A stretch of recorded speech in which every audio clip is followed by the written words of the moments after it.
The dealership was buzzing with activity. Salespeople in crisp suits moved around, chatting with well-dressed customers, laughing at jokes, and shaking hands over deals. The air smelled like leather and new car scent. But in the middle of all this, one woman stood alone, ignored. She was dressed simply, jeans, a plain t-shirt, and sneakers. No flashy jewelry, no designer bag. Just an ordinary woman looking to buy a car. She had been waiting for nearly 20 minutes, glancing around, hoping someone would help her. But every time a salesperson walked by, their eyes slid right past her as if she were invisible. Finally, she walked up to the front desk. The receptionist barely looked up from her computer. "Someone will be with you shortly," she said in a bored tone before going back to her screen. The woman sighed but didn't argue. She had faced this before, people judging her by her appearance, assuming she wasn't worth their time. Little did they know who she really was. Just then, the glass doors of the dealership slid open and a man walked in.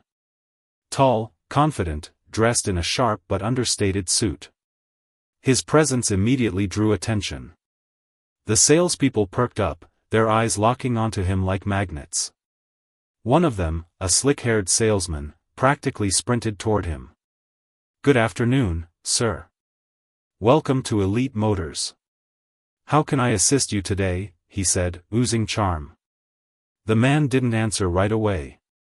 Instead, his eyes scanned the room until they landed on the woman still standing near the front desk. A small smile touched his lips as he walked straight past the eager salesman and toward her. The entire showroom seemed to pause. The woman turned, and her face lit up. "You made it," she said softly. "Of course," he replied, taking her hand. Then he turned to the stunned salesman. "My wife was here before me. Has anyone helped her yet?"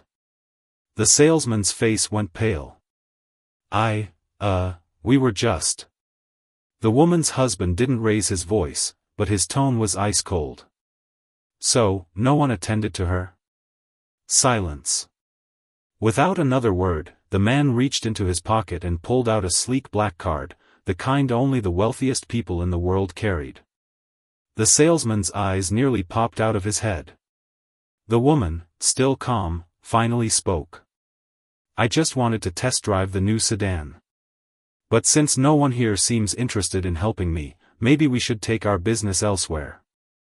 The dealership manager, who had been watching from a distance, suddenly rushed over, sweating. "Ma'am, sir, my deepest apologies. Please, let me personally assist you. We value your time and—" The billionaire husband cut him off with a raised hand. Too late. And with that, they turned and walked out, leaving the entire dealership in stunned silence. Outside, as they reached their car, a luxury vehicle worth more than most houses, the woman finally laughed. That was satisfying. Her husband grinned. "Told you we should have gone to the other dealership first." She rolled her eyes playfully. "Where's the fun in that?" Little did the salespeople know, this wasn't just about a car. It was about respect. And they had just lost a customer who could have bought every vehicle in their showroom without blinking. As the couple drove away from the dealership, the woman leaned back in her seat, shaking her head. "You'd think people would learn not to judge by appearances," she said, more amused than angry. Her husband chuckled, steering the car smoothly through traffic. "You give them too much credit. Most people only see what they want to see." She smiled but didn't reply. The truth was, she liked dressing simply. It kept things real. Growing up, she hadn't had much: hand-me-down clothes, second-hand shoes, and a mother who worked 3 jobs just to keep food on the table. Flashy designer labels and expensive jewelry had never been her thing, even after marrying into wealth. Her phone buzzed. A message from an unknown number flashed on the screen. "Heard what happened at Elite Motors.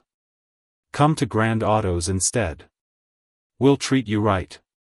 She raised an eyebrow. Word travels fast. Her husband glanced over. Who's that? Looks like Elite's biggest competitor already knows they messed up. She grinned. Should we pay them a visit? Meanwhile, back at Elite Motors, panic had set in. The manager, a balding man named Mr. Hargrove, was pacing his office, yelling into his phone. Do you have any idea who that was? That was the Rajan family. They own half the tech industry. The slick-haired salesman, now sweating profusely, stammered, but she didn't look like. That's the point. Hargrove snapped. You think billionaires walk around with, "I'm rich," stamped on their foreheads? Silence. Hargrove groaned, rubbing his temples. If this gets out, we're finished. Grand Autos will destroy us in ads. Elite Motors ignores customers, come to us instead. The woman and her husband pulled up to Grand Autos, a smaller but well-maintained dealership with a friendly vibe. Before they could even step out, a young salesman in a neat but not overly fancy suit was already opening the door for her. Good afternoon. I'm Arjun. How can I make your car buying experience amazing today? His smile was genuine, not the fake, polished kind she was used to. She exchanged a glance with her husband. This one's different. Arjun didn't fawn over them, didn't stare at their car or try to guess their net worth. He simply asked, "What are you looking for in a vehicle? Comfort? Speed? Safety?" The woman relaxed. No games, no assumptions. Just real service. I want something reliable but stylish, she said. Something that doesn't scream, "Look at me," but still has power when I need it. Arjun nodded. I've got the perfect option. Follow me. As they walked through the showroom, the woman noticed something. Other salespeople were actually helping customers, not just hovering around the richest-looking ones. A middle-aged man in worn-out work boots was being shown trucks with the same respect as a young couple eyeing a luxury SUV. This place gets it, she thought. Then, her phone buzzed again. Another message, this time from Elite Motors.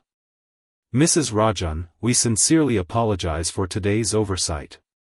Please give us another chance. We're prepared to offer you an exclusive discount. She showed it to her husband, who smirked. Too little, too late. Arjun, oblivious to the drama, stopped in front of a sleek, understated sedan. This one's our best-kept secret. All the high-end features without the flashy branding. Want to take it for a spin?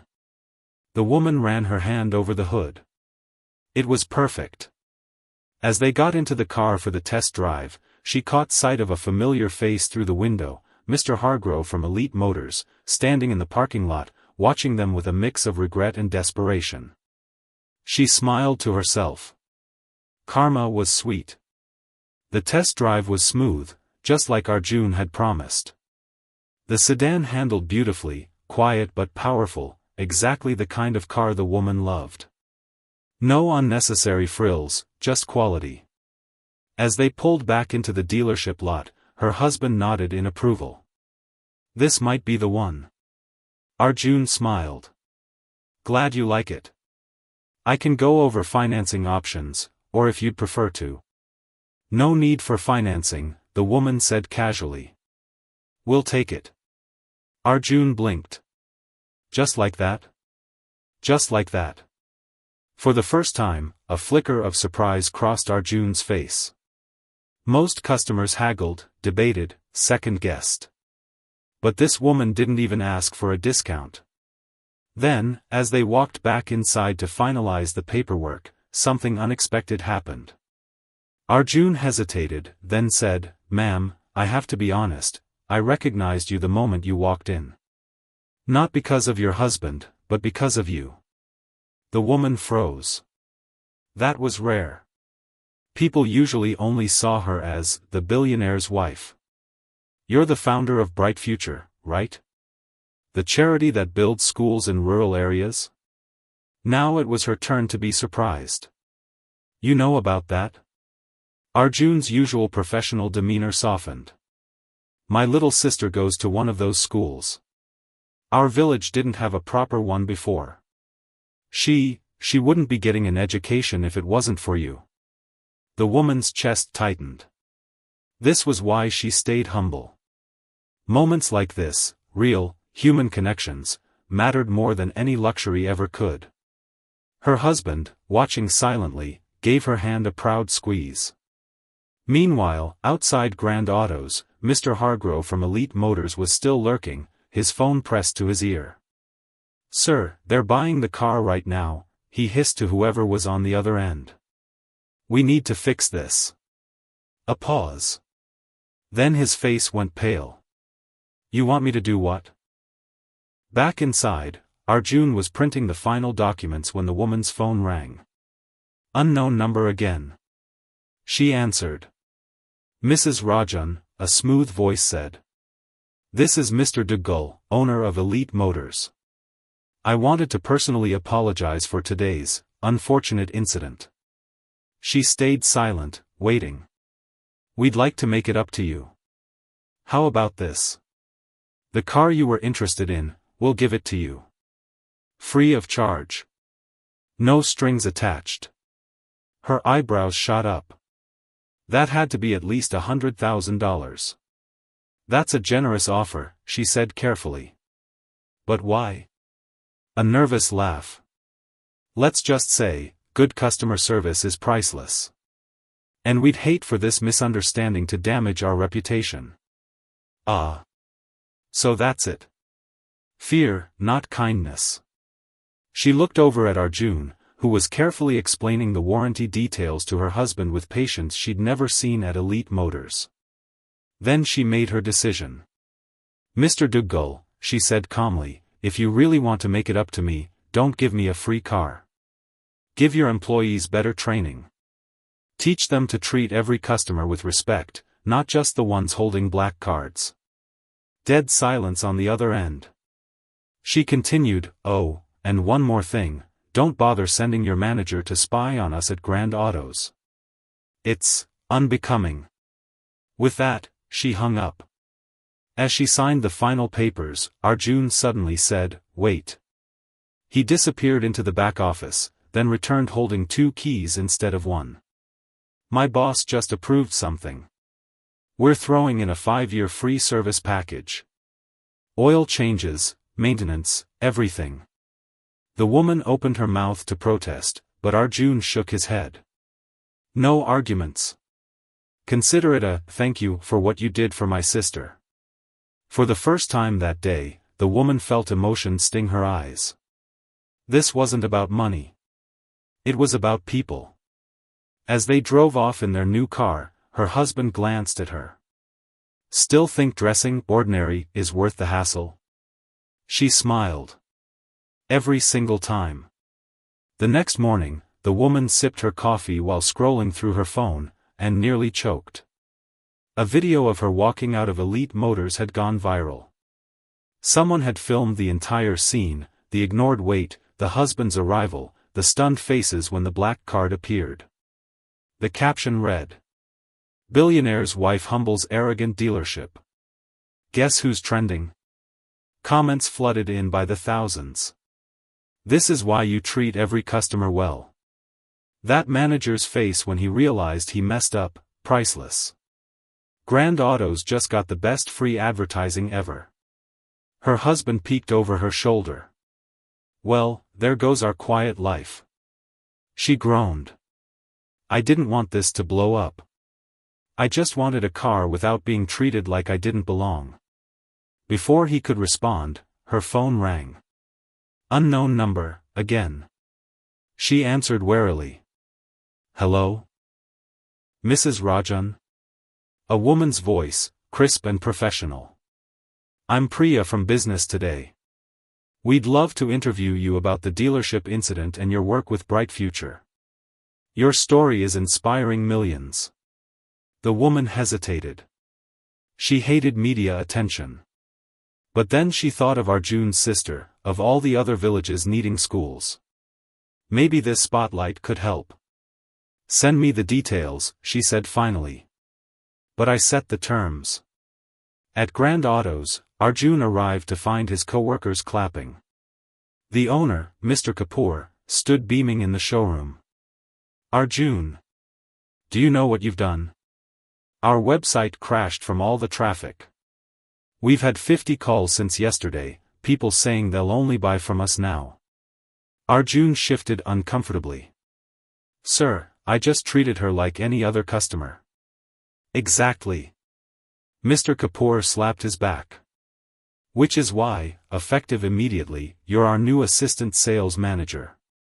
The other salespeople cheered. All except one, Vikram, the former top salesman, who glared from across the room. That afternoon, the woman arrived for her scheduled interview at a quiet cafe. The reporter, Priya, was already waiting, recorder ready. Let's start simple, Priya said. Why do you think that dealership ignored you? The woman swirled her tea.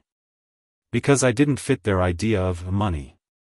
People assume wealth looks a certain way, designer clothes, loud luxury. But real confidence doesn't need to scream. Priya nodded eagerly. And is that why you founded Bright Future? To give opportunities to those overlooked by society? The woman's grip tightened on her cup. I founded it because I know what it's like to be invisible. For the first time, her voice wavered. She rarely spoke about her childhood, the free lunch tickets she hid from classmates, the way teachers assumed she'd drop out to work. Priya leaned in. Is that why this incident hit such a nerve? Because it reminded you. A crash interrupted them. A waiter had dropped a tray. As the cafe buzzed with the commotion, the woman's sharp eyes noticed something odd, a man at the next table quickly hiding his phone. Pointed directly at her. Recording. Her stomach dropped. This wasn't just an interview. It was a setup. Back at Grand Autos, Vikram cornered Arjun in the stockroom.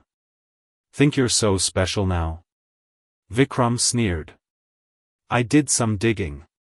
That billionaire's wife didn't just randomly pick our dealership. Arjun frowned. What are you talking about? Vikram smirked. Her charity? The one that happens to help your sister? Too convenient. Face it, you're just her pity project. Arjun's fists clenched, but before he could retort, his phone buzzed. A news alert. Exclusive, billionaire's wife exploits poor salesman for PR. Insider reveals shocking truth. The thumbnail showed a blurred security photo of him and the woman at Grand Autos. The woman stared at the reporter's panicked face as cafe staff surrounded the hidden cameraman. Priya stood abruptly. This isn't what it looks like. Save it, the woman cut in, voice icy. Who paid you? Elite Motors? Priya paled. That was answer enough. The woman stood, tossing cash on the table. Tell your employer this, trying to ruin a young salesman's reputation to cover their own mistakes? That's not just pathetic. It's war. As she strode out, her phone buzzed with Arjun's name. She answered, bracing for anger. Instead, his voice was steady. Ma'am, we need to talk. I think someone's playing both of us. The woman met Arjun at a small, quiet tea shop away from prying eyes. His usual calm demeanor was gone, his jaw tight, fingers drumming nervously on the table. You saw the article? He asked the moment she sat down. She nodded. It's a hit piece. Elite Motors is trying to twist the story to save face. Arjun pushed his phone across the table. A new headline screamed. Salesman in viral scandal admits, I was used for publicity. Below it was a fabricated quote attributed to him, claiming she had staged the entire dealership incident for attention. The woman's blood ran cold. You never said this. Of course not. Arjun hissed, keeping his voice low. But Vikram, the guy who lost his promotion because of me, he's been whispering to reporters. And Elite Motors is feeding them lies. She leaned forward. Why would Vikram do this? Arjun hesitated. He showed me texts last night, from Elite's manager, Hargrove. They offered him a job, if he helped expose this as a fake PR stunt. Her nails dug into her palms. This wasn't just damage control, it was revenge. Elite Motors, private office. Mr. Duggal, the owner, glared at Hargrove across his mahogany desk. You idiot. I told you to apologize, not start a war. Hargrove sweated under the air conditioning. Sir, the viral video was killing us. We had to flip the narrative. And now instead of looking rude, we look corrupt. Duggal slammed a tablet showing trending hashtags. Hashtag Elite Motors lies. Hashtag Justice for Arjun. Hashtag Boycott Elite Motors. A notification popped up, a live press conference alert. The billionaire's wife had scheduled one in an hour. Duggal's face went gray. She's going to bury us. The tea shop. Arjun gripped his cup like a lifeline. What's your plan? The woman scrolled through her contacts. First, we prove the article is fake. Second, we expose Elite's deal with Vikram. She paused. But I need you to do something risky. Arjun didn't flinch. Name it. Get Vikram to admit everything, on record. Grand Autos, parking lot. Vikram smirked at his phone.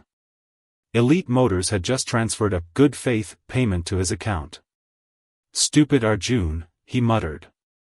Should have taken the hint when. When what? Vikram spun around. Arjun stood there, phone in hand, recording. You sold out our dealership for a bribe, Arjun said, voice shaking with anger. Was it worth it? Vikram laughed nervously. Relax, hero. I just told the truth. That woman used you. Everyone knows rich people love playing savior for. Say that again. A new voice cut through the air. The woman stepped out from behind a car, her own phone recording. Vikram's smirk vanished. You're right about one thing, she said coldly. I do care about justice. And you're about to learn exactly what that means. Press conference, live broadcast. Cameras flashed as the woman took the podium, Arjun beside her. She didn't need notes. 3 days ago, I walked into Elite Motors just wanting fair service. Instead, I got a masterclass in arrogance. She tapped a remote. A video played on screen, Vikram's confession, admitting Elite Motors paid him to lie. Gasps filled the room. Next, bank records proving Elite's payment to Vikram. Finally, the original hidden camera interview, exposing the fake reporter's ties to Elite's PR team. Reporters erupted in shouts, but the woman wasn't done. Elite Motors tried to destroy an honest salesman's reputation to cover their shame. So here's my offer. She locked eyes with the cameras. To every Elite Motors employee, if you're tired of working for a company that cheats, lies, and bullies, Grand Autos is hiring. Starting today. The room exploded. Aftermath. By midnight. Hashtag Grand Autos hiring was trending. 7 Elite Motors staff quit on the spot. Mr. Duggal announced an internal investigation, too late. As the woman and Arjun left the press conference, her husband waited by the car, grinning. Remind me never to get on your bad side. She smiled wearily. This wasn't about revenge. It was about making sure no one else gets treated like we did. Arjun cleared his throat. Ma'am, thank you. But why risk so much for me? She met his gaze. Because once, I was the invisible one too. The fallout from the press conference was swift and brutal for Elite Motors. News outlets dissected every second of Vikram's confession, shareholders pulled investments, and customers cancelled orders overnight. Meanwhile, Grand Autos was flooded with job applications, including 3 of Elite's top sales staff. But as the world celebrated the victory, the woman found herself staring at an email that made her blood run cold. Subject: You didn't win yet. The message contained a single attachment, a faded photograph of her as a child, standing outside a crumbling schoolhouse in her village.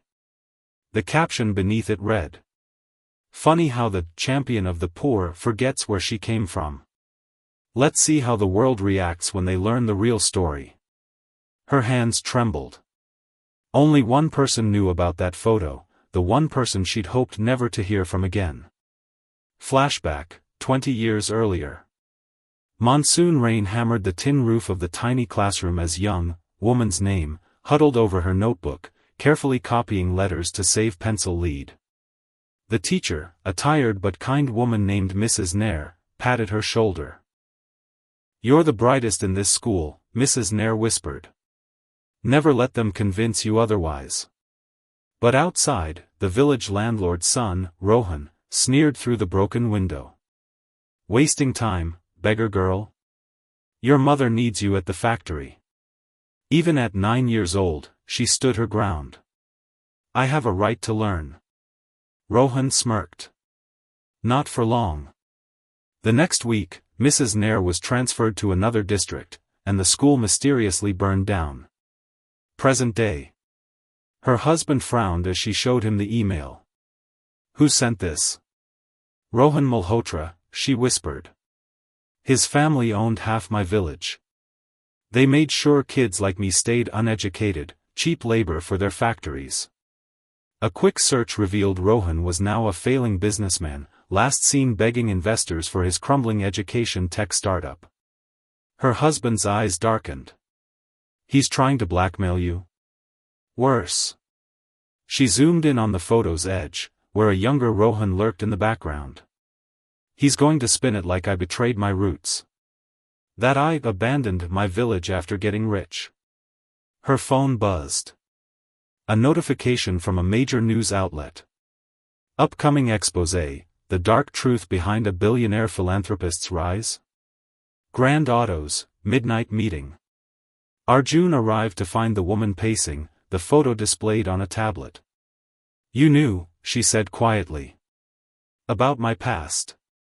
Did you tell anyone?" Arjun looked wounded. "I'd never. I had to ask." She slumped into a chair. "Rohan's threatening to claim I left my village to suffer while I got rich. Never mind that bright future built 6 schools there." Arjun studied the photo, then suddenly pointed. "Wait, that's my village's old factory in the background. Rohan's family owned it." A terrifying realization dawned. "This isn't just about me," she breathed. "He's targeting you too. If people think we conspired together, that your sister's school was a cover." Arjun's phone lit up with a trending hashtag. Hashtag fake philanthropy. Rohan's hideout. In a dimly lit office, Rohan grinned at his laptop. The exposé draft was ready, filled with lies about the woman abandoning her village and using Arjun's family for PR. His associate frowned. "What if she fights back?" Rohan chuckled. "She will. That's when I drop the real bomb."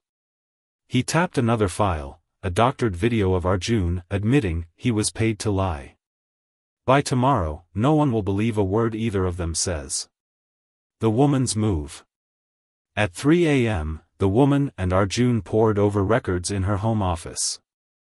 "There." Arjun pointed to a decades-old document. "Rohan's father blocked the government from rebuilding our school. That's why Bright Future had to step in." She was already drafting an email. "We need someone who was there. Someone the media can't ignore." Her husband burst in, holding his phone. "You need to see this." A live news clip showed Mrs. Nair, her old teacher, now silver-haired but fierce, giving an interview outside the very school Bright Future had built. "Lies." Mrs. Nair spat at the camera. "That girl saved our village while Rohan's family starved it. I'll testify to anyone who listens." The woman's eyes welled up. After all these years, her teacher was still fighting for her. Showdown. By dawn, the tide had turned. Former village classmates flooded social media with true stories. Investigative reporters dug into Rohan's failed businesses and lawsuits. Even Elite Motors ex-employees, eager for revenge, leaked his shady dealings with Dougal. Rohan's exposé collapsed before it ran. But as the woman celebrated with Arjun and her husband, one notification made her freeze. Breaking: Rohan Malhotra arrested for fraud and blackmail. Attached was a photo of Rohan in handcuffs, staring directly at the camera with pure hatred. Her husband squeezed her shoulder. It's over. She watched the rain streak down the window, just like that long-ago classroom. No. He'll never stop hating that the beggar girl outgrew him. Arjun quietly slid a folder toward her. Then let's make sure no one else gets treated like we did. Inside were plans for a new Bright Future initiative, free vocational schools in every former factory town Rohan's family ruined. She smiled for the first time in days. Let's get to work. The victory over Rohan should have felt sweet. But as the woman sat in her doctor's office, the words on the medical report blurred before her eyes.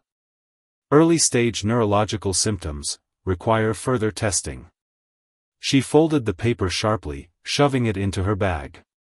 Now was not the time for weakness. Not with Rohan's arrest making headlines and Elite Motors owner, Dougal, suddenly fleeing the country amid fraud allegations. Her phone buzzed. Arjun. Ma'am, you need to see this. Dougal's private files just leaked. He and Rohan were business partners. They've been sabotaging Bright Future schools for years. Her vision swam for a second. She gripped the edge of the desk. No. Not now.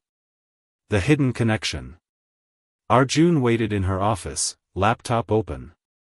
Look at this. He played a voice memo, Dougal's raspy voice snarling. Rohan, that damn charity of hers is building schools near all my dealerships. Kids who get educated won't work cheap in my factories. Shut it down. The woman's stomach twisted. Bright Future's first 3 schools had mysteriously faced delays, permits lost, construction materials stolen. She'd assumed it was bureaucracy. But this? This was personal. Arjun zoomed in on a spreadsheet. They even had a code name for it, Project Blackboard. Every time you picked a new location, they'd bribe officials to block you. She stood abruptly, her chair screeching.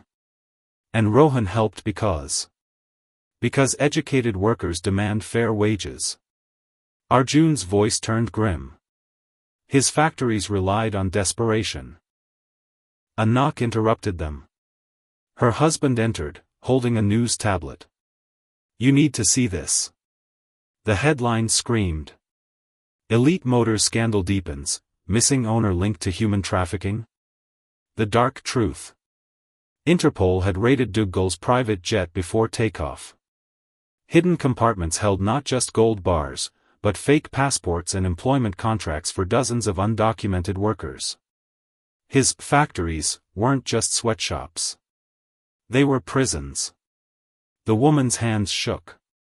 All these years, her charity had unknowingly been fighting this. Her husband gently took the tablet. This goes beyond schools and dealerships. These men ruin lives. Arjun suddenly stiffened. Ma'am, the medical report. She hadn't realized it had slipped from her bag. The secret she kept. Her husband's face drained of color as he read. Why didn't you tell me? I was going to. She swallowed hard. After we finished this. Arjun tactfully stepped out as her husband knelt beside her. What did the doctor say? Early symptoms. Fatigue, dizziness. She forced a smile. Could be nothing. He cupped her face. We'll get the best specialists. But you're stepping back from this fight. No. She stood, steadying herself on the desk. Dougal's arrest won't stop the system he built. We have to. A wave of dizziness hit. She swayed. Her husband caught her as Arjun burst back in. Sorry, but, look at this. On his phone, a leaked list of Project Blackboard's other backers, powerful names across industries, including the healthcare sector. The woman's blood ran cold. No wonder my test results were delayed last month. Arjun's jaw set. We're not just fighting corrupt businessmen anymore. We're fighting an empire. Rohan's last move. In his jail cell, Rohan smirked as a guard slipped him a burner phone. It's done, whispered the voice on the line. The medical records are altered. She'll think it's worse than it is. Rohan leaned back. Let her panic. Let her fear. A sick genius, really, using her own body against her. The woman's resolve. Back home, the woman stared at her reflection. The fatigue in her eyes was real. The fear was real. But so was the fire. She opened her laptop and typed 3 words. Bright Future Legal Network. Her husband read over her shoulder. What's this? Free lawyers for workers trapped in Dougal's factories. Her fingers flew across the keyboard. And we're auditing every delayed school permit. Every lost inspection report. Arjun nodded. I'll reach out to my sister's village. They'll testify. Her husband exhaled. You realize they'll come for you harder now. She saved the file. Let them try. The woman sat in the back of the armored car, reviewing the files one last time. Bright Future Legal Network had already filed 12 lawsuits in 3 days. Workers from Dougal's factories were coming forward with testimonies. The dominoes were falling. But her hands wouldn't stop shaking. The neurological symptoms had worsened. Blurred vision. Slurred speech once, just for a few seconds, but enough to terrify her husband. Specialists were baffled, until one young doctor, risking his career, slipped her a note. Your blood tests were tampered with. You've been poisoned. And there was only one person ruthless enough to do it. The trap. Rohan smirked from behind the prison visitation glass. You look terrible. The woman didn't flinch. Low-dose heavy metals. Classic corporate assassination tactic. You learned from your father. His smirk faltered. I had my hair tested, she continued coldly. Traces of thallium, in the tea served at your office last month. Rohan leaned forward. Prove it. Oh, I will. She slid a photo across the table, a screenshot of a bank transfer from one of Dougal's shell companies to a chemical supplier. Funny how money leaves trails. For the first time, fear flickered in Rohan's eyes. She stood. You wanted a war? You just lost. The mastermind exposed. The press conference was unlike anything the city had seen. The woman walked on stage slowly, weaker than she wanted to show, but her voice was steel. Project Blackboard wasn't just about schools or factories. She tapped a button. The screen behind her lit up with a flowchart linking Dougal, Rohan, and gasps filled the room. Senator Mehra. The man writing our education policies was profiting from keeping children uneducated. Pandemonium erupted. The last stand. But as the woman stepped off stage, the dizziness hit like a truck. She stumbled. Arjun caught her. Medics. Now. Her husband's face was white with terror as they loaded her into an ambulance. Stay with me. Stay with me. The last thing she saw before the darkness took her was the news playing overhead, Senator Mehra being arrested live on camera. Epilogue, 3 months later. The woman sat in the sunshine of her garden, still frail but healing. The poison was out of her system. The conspirators were in jail. Bright Future's schools were expanding faster than ever. Arjun approached, holding a newspaper. They're renaming the old Elite Motors headquarters. She raised an eyebrow. He grinned. Bright Future Community Center. Fitting, don't you think?